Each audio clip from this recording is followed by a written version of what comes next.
คือได้เข้าหน่อยแท้ได้แต่4กระสอบนะน้อไปยเลยเนาะจะเฮ็ดเนาะไปบีคันเป็นว่านั้นไปหาเฮ็ดเวียกบ่ดีก็บ่เฮ็ดเบิดปีมันบ่แม่นว่าอันนั้นได้เมื่อยก็เมื่อยอีกเฮ็ดให้มัน เมื่อย เมื่อยเลยเหรอแล้วเนาะมันไกลเด้เฮาย่าง รอด พากันอยู่กองตารางแบบนี้ฝนตกแห้งอะเรียรอด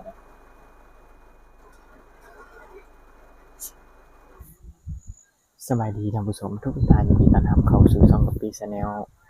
วันนี้เฮาเดินทางมาที่เขตเมืองเซโปนพี่น้องจำได้บ่มีครอบครัวหนึ่งที่ว่าผัวเมียห่างกันประมาณ40ปีหม่องนี่แหละพี่น้องก็มา40ปีเพิ่นนั้นได้เมียเฒ่า2-3คนก็ได้แต่เมียเฒ่านี่แหละแต่บ่ฮู้ว่าเพิ่นอยู่หรือบ่วันนี้เฮาหากับมาฮอดเบิ่งวิวทางหลังเฮาพี่น้องมีแต่ภูมีแต่อีหยังได้งามๆวิวทะเลเบิ่งพี่น้อง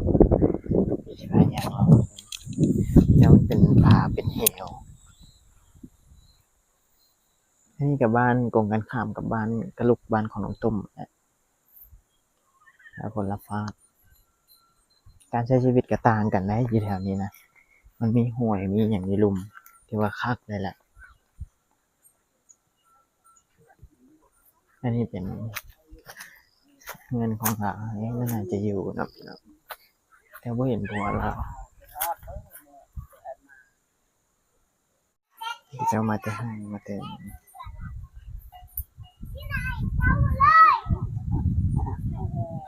เดี๋ยวพี่เชียร์ตักเข่าหาเมียลงปลากระป๋องแรงไปให้เราไปลองไปให้เรา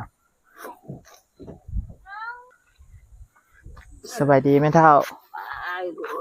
มันชวนอยู่พอดีเอาบอมมานี่เอามาแล้วพอดีเลยมันไม่ได้อยู่มันได้โทร เฮ็ดหัวอยู่ไสแต่ชักให้มันได้โทรไกด์บ่ละไปนะนี่อให้พูดให้ไกลให้จะไกด์แต่เฮ็ดหัวเฮ็ดอยู่นี่อาจารย์เฮ็ดบ่ได้บ่เฮ็ดหัวน่ะเอามาได้เอ็ดแต่เช้าเอ็ดอันนั้นเพิ่งนำให้แต่เช้าลงพอเจ้าชักเขานำเชิญเขาคนหนึ่งซักคนหนึ่งเฮ็ดเจ้าลูกคือเป็นนั่นแท้ฝนตกบ่เมื่อวานนี่นะฝนตกเป๊ะหมดลูกเปียกหมดเลยเป๊ะหมดจะเอาไปพอยพัดอยู่น่ะได้บัดนี้ฝนตกอยู่นั้นน่ะเอ็ดนี่เจอมันอันเจอมามันเก่งนั่นจะนอนเอาไปหอมนั่นปูเอาพ่อปู่พ่อบ่เปียกบ่ซะไปยักไปช่องยัดนอนไม่ได้อดตกแห้งบ่อยู่นี่ตกแห้งได้ทางลมนะอูนี่ลมมันนี่มันอย่าแล้วดิหอมเว้ยเขาหลอกแต่ผลอยู่นะตารางนี่ลงอยู่ตารางยันมันฉลุนี่มันหักนี่อยู่ในตารางนี่ยังฉลุยันมันหักอยู่นี่มันอยู่เทิงภูเด้พี่น้องลมมันแห้งมื้อนี้ก็ตกอีกนี่น่ะจักตกอีกมื้อนี้บ่รอดดอกมื้อนี้เบิ่งลมนี่อากาศมันร้อนลมล่ะแม่นโลดยาวย ากเนาะยากยันเงินมันจะนอนอยู่บนงานถล่มเจ็ดอะไรนอนเปียกเปียกอยู่นั้นน่ะเปียกอะไรอยู่แต่ฮอดอยู่คนเขาอยู่มาเปียกคุณบ่ไม่เท่าเปียกมาหมดลมแต่พุ่นหมดอันเฮาทางนี้ปะก็ลมแต่เพียนเฮาทางนี้เอาไปไม่ได้ไปหาอยู่หากินบ่ไม่ได้ไปช้อนไปหยังบ่ซะไปช้อนกินลูกไม้นี่หาลูกไม้กินหาหน่อไม้กินเอาเจ้าเดี๋ยววัดลูกไม้เอาผักกูดแล้วก็โหยนี่เอามาเฮ็ดกินได้ผักกูดนะเขาเอาไปเลยเขาจะต้มจะจำแจ่วบ่ปลากระป๋องก็กินบ่ไม่เท่ากินบ่ปลากระป๋องกันกินอยู่บ่กินปองปลากินลูกเจ้าอยู่แม่กินเขาไม่ได้มาหาอะไรปลาไม่ได้เงินซื้อไม่เงินซื้อไม่ได้ไปหาบ่ซะ จักว่าหาไปแล้วบ่าไปช็อตมันก็ชิบเธอเอ็ดนั่นนี่ก็แผนปลาเฮาโอ้ยตอนโตแม่ก็เฒ่าแล้ว ยากเอาไม่เท่าเนาะ อืม โหดหลายแล้วเฮ็ดเวียกก็บ่ได้อยากไปเฮ็ดอยู่บ่แม่เท่าอยากไปเฮ็ดเวียกอยู่บ่ เฮ็ดเวียก อยากไปบ่ มื้ออื่นไปแต่ เงิน เช้า สิไป มื้อนี้ก็ไปแต่เช้ามื้อแต่ให้แล้วบ่อื่นก็ไปนี่ซ้ำนี่เหอะให้เท่านั้น ไปตลอดเลย อยู่อย่าสปะไปอย่ากินท่าน ถ้า ลูก ไป หับ หา เบออันให้จะไปหาลูกใหม่ละมอกมือจะแกงกิน เฮ็ดให้ได้เข้าจักกระสอบ ได้เลยสีเป่า ได้สี่เป่าเฮ็ดเบิดปีได้ ไม่ได้ สี่ ก เป่า วัง ฮะ มันเป็นอ่ะบักงะกินบุเป่าละเราหนึ่ง เป่าละเดือน ไม่ได้แห้งหนึ่งกินนะแม่ได้แห้ง เดี๋ยวใครเนี่ยข ขนา นา ด ด ช้ำนี่เขากิน ถ้าเป่าละเดือนก็ใคร ทันได้หานบะกินเยอะได้แห้งช้ำนี่เยอะพ่อกินนี่ช้ำชนเป็นต้นนี่ให้ คือได้หน่อยแท้แม่เท่า น้อยmà hầuประเดี๋ยวlúc nó thang hầu mới hút thang hầuยังเจ็บแอวnày cáiยังเจ็บแอวnàyยังไม่ได้ขันไปraนี่hầuปุ่นเมยอยู่ตะงอกไปอยู่ทางทางนั่นตะงอกนั่งไว้นั่งมันเมยเจ็บนั่นจะไปอี ไปตักน้ำตักหยังไผเป็นคนตัก ตักน้ำนี่น้ำหอยนี่ ไผเป็นคนตัก เอาเลยตักลวย ได้บ่บ่จะไปแอวอะ ชามcái mắng thôi mà đây lơ cái tắc giờ giá kít nó nằm giờ phải tắc xong có tục xong có tục on ong mà đây on giờ háp áo này ถ้ามาหลายๆนี่บ่แพ้มันบ่ lùng là giờ thưa cái tục nháy hầu giờ thưa cái tục xăm nè cái tục nói xăm xi ย่างก็ไม่เท่าเนาะเช่นหยังกะอายุหลายแล้วหลานก็เพิ่นบ่มีลูกบ่มีหลานแม่นบ่ bà mê lụ mê lan ที่ว่าก็แต่เจ้าก็จบกันค่านี้ได้ตระกูลแม่เฒ่าเพิ่นพอบ่มีลูกบ่มีหลานมาสืบทอดตระกูลเลยผัวเจ้าก็บ่มีแม่นบ่ bà mê เอา ao ไป phải บ่ bà มี mê เลย อยู่นํกัน2คน ao có mắng đầu tên này cái đa kìa ép là vậy thì giá kết มันสมมุติว่าบัดเจ็บบัดเป็นมาก็บ่มีลูกบ่มีหลานเลยเนาะ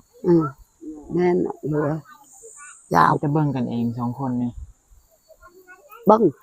มันเจ็บthì không bưng không được จ็บthìมันbưng cái là lùng cái จ็บแม่ก็เจ็บพร้อมนอนพร้อมกันนั้น เจ็บน้องเจ็บพร้อมกันเช่นอะไร เจ็บก็แต่บางทีก็เขามันก็เจ็บเอาเจ็บไข้นั่นวัดนั่นนอนนำไม่ได้เพลอตักพื้นไม่ได้เพลอดังชะมอยอยู่นอนไม่ตื่นเลย ฮ้อนบ่แม่เฒ่ากลางเว้นนี่บ่ กลางเว้นนี่ฮ้อนบ่ ฮอน กลางคืนบ่ฝนตก อืม ไม่เช็ดอะไรเนาะยากไปหมดเลยอยากเฮ็ดเวียกเฮ็ดงานก็เฮ็ดบ่ได้ตัวเองเฒ่าแล้ว มีแต่ผัวเฮ็ดให้กะ เฮาก็นำเบ้อมันแล้วทางมันก็ทางเฮาไม่ฮู้เฮาไม่ฮู้เฮาทางมันฮู้ตัดใหม่เดี๋ยวมันทางได้ทำนี่ชนมันต้นนี่มัน เป็นไดซั่นนึงมื้อนี้สิกินข้าวกับหยังแม่เฒ่าเอ้ย กินข้าวกับหยังมื้อนี้นะ นี่กินหน่อไม้นี่เอ็ดกิน กินหน่อไม้ไผเป็นคนไปหา ไปหามันนำให้พุ่น ไปให้แล้วก็หามาเลย ไปหายมาเลยเหรอลุงเว้ยเราทาเจ้าทาคอยได้คอยไปคอยมาหอยเท่าไรเขาเมยเลยสบาย กินหน่อ เม ไม้ ยไปเดี๋ยวเขานั่งจะงอกอยู่ ข้าวก็ยังอยู่บ่แม่เฒ่าม ดเข่ามดอะไรลูกเอ้ย ยังจักโลเดี๋ยวนี้ ยังแต่thôi nó ยังเท่า hầu มอดโลซ้ำ mà ít kinh cái lô mai này chưa tợ không hút áo mà đây hút chưa cần lai lai nâng cần sau này hút cái หงกระป๋องนึงเก็บ เอาไม่เท่าเดี๋ยวค่อยเอาเข้าให้ปลากระป๋องมีเอาไว้กินได้ไม่เท่าเด้อ เจ้าเอ้ยเจ้า แบ่งให้เราพอเราได้กินนั้นกินแต่หน่อไม้แล้วก็ เดี๋ยวจะรู้ไหม มะกรูดหน่อไม้มะกรูดหน่อไม้มะกรูดนั่น อะไรเอารับหนึ่งก่อนโกยแม่ท ขึ้นไว้เทิง ำอ๋อมาแต่เห็ดหัว เฮ็ดโฮนี่ เฮ็ดได้เช้าพุ่นบ่ เออ ข้าวนั่นกุ้มประมาณจักมื้อเดี๋ยวเขาให้หัน เราเอาเยอะๆจะมือยาเราเอา นี่ชามือ 3มื้อ ชามือหมด ชะมื้อหมดบ่ได้ไปหาอีกบ่ซะ ฮะ บ่ได้ไปหา ก็ ข้าว ไป อีกบ่ หาอยู่ใส่ บ่ได้เฮ็ดเวียกเลยสิจ้ะ เฮานี่เฮาชักให้ชักให้ ไม่ได้ให้ นี่ จังไงมันห่วย ไก่เอ้ย ไก่ เฮาชักให้สิไปเงินแล้วบ่มีนี่ คือได้เข้าวหน่อยแท้ได้แต่4กระสอบเนี่ย ไป น้อย ดิ เลยเนาะสิจ้ะเฮ็ดเนาะ ไปบี คันเป็นว่านั่นไปหาเฮ็ดเวียกบ่ดีก็บ่เฮ็ดเบิดปีมันบ่แม่นว่าอันนั้นได้เมื่อยก็เมื่อยอีกเฮ็ดให้มันบ่ เมื่อยเอ้ย เมื่อยเลยเหรอแล้วเนาะมันไก่เด้เฮาย่าง ร้อนยอดเลยมีก็บ่ ย่างฝนตกมื้อนี้สิพากันไปอยู่ไสอีก เฮานั่งนี่ อยู่กองตารางนี่ แล้วหลบน้ำตกแล้วฮึด ตกแล้วนี่นะ ต ก ก ดนี่ เงียบๆๆมาแล้วเดี๋ยวนี้ ตก เปียก มา แล้ว ตก พี่น้อง เลยหลบแรงมันตกมาหลบโอ้ยมัดเปะมัด เปียกมันเลยเครื่องของหยังก็เปียกหมด ไปหมด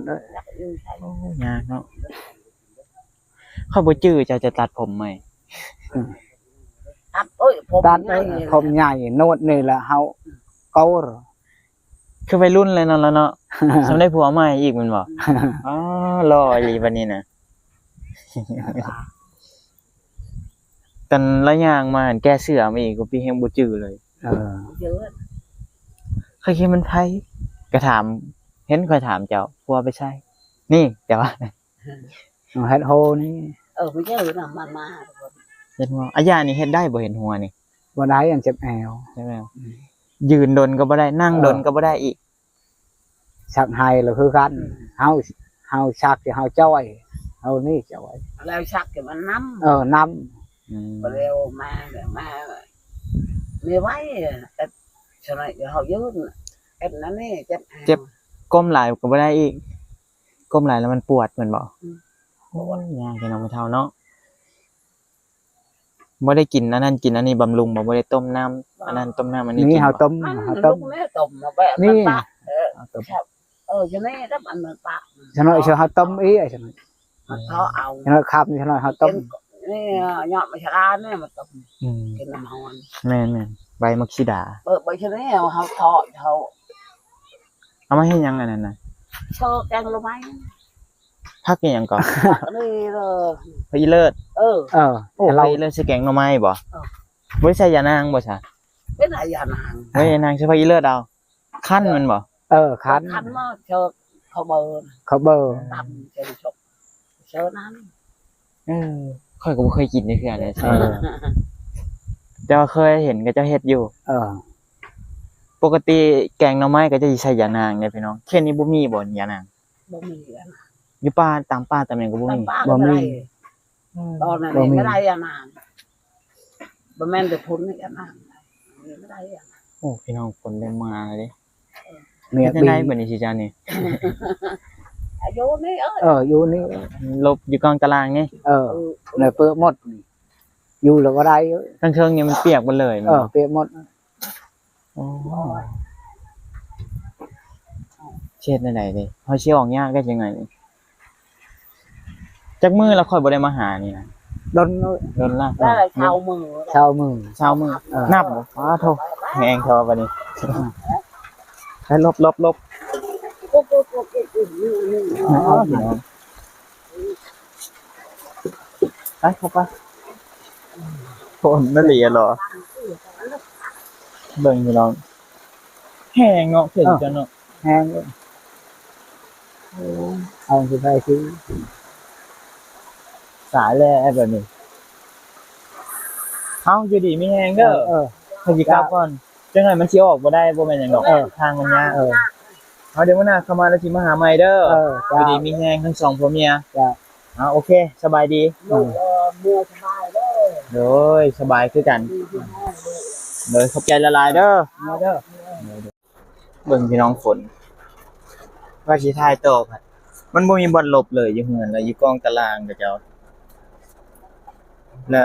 จังไดนี่เฮาสิออกย่างอีกคันน่ะมันตกดนเนี่ยรถเท่านั้นสิค่ะเฮาเข้ามาอีนี่เด้อมันเป็นเทิงผู้เด้อพี่น้องเห็นบ่อันนี้มันผู้เด้อนี่ไกลๆหั่นนี่มันมาแต่ให้แต่สวนเปียกเบิดแล้วเนาะนี่สันกวาดเราเนี่ยพากันยกหม้อหน่อไม้แหละ เปียกหมดเลยเนาะ แล้วอยู่ท้องเฮือนก็อยู่บ่ได้เด้ยันเฮือนถล่มพากันอยู่กองตารางแบบนี้เมื่อฝนตกแห้งอะเรียรอแล้วมันจะบ่เห็นเราวันนี้เบิ่งทางที่เอามาครับพี่น้องมันจะออกยากหน่อยหนึง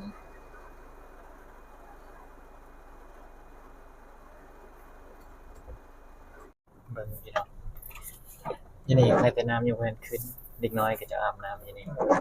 เห็นแต่หัวปวดตัวปวดเยอะดีแล้วพี่น้องเห็นแต่หัวขึ้นมาเลยปลาเปื่อยม่วนขนาดนั้นเลยพี่น้องทางออกไปป้าพี่น้องจะออกมอนี่งานน้ำตุ้มจังนั้นฝนจะใครเนี่ยแต่ตอนนี้ก็เย็นนี่ก็กำลังสิตกได้พี่น้อง แต่ว่าที่แท้นะบ้านก็จะติดกันเลยได้กับบ้านเดียวกับน้องตุ้มนี่นะแต่บนหนึ่งตกแห้งแต่แห้งมาบนหนึ่งยังบ่ทันได้ตกซ้ำทางก็ยากเนี่ยครับต้องเขี่ยวออกมาโอเคพี่น้องอยู่ไหนก็ขอให้ทุกท่านอยู่ดีมีแรงสุขภาพแข็งแรงผิดพลาดประการใดก็พี่ก็ต้องขอโทษขออภัยไว้ณที่นี้ถึกใจก็ฝากไลค์ฝากแชร์ฝากติดตามให้กับปีในเด้อพี่น้องเดี๋ยวถ้าติดตามคลิปต่อไปเนาะเดี๋ยวกับปีจะไปหาน้องตุ้มเพอบ่ได้มาหาน้องตุ้มนี่ก็ทิศก็เข้า2ทิศแล้วได้พี่น้องโอเคเดี๋ยวถ้าติดตามคลิปต่อไปสำหรับคลิปนี้ก็ปีสิขอตัวไปก่อนพี่น้องสบายดี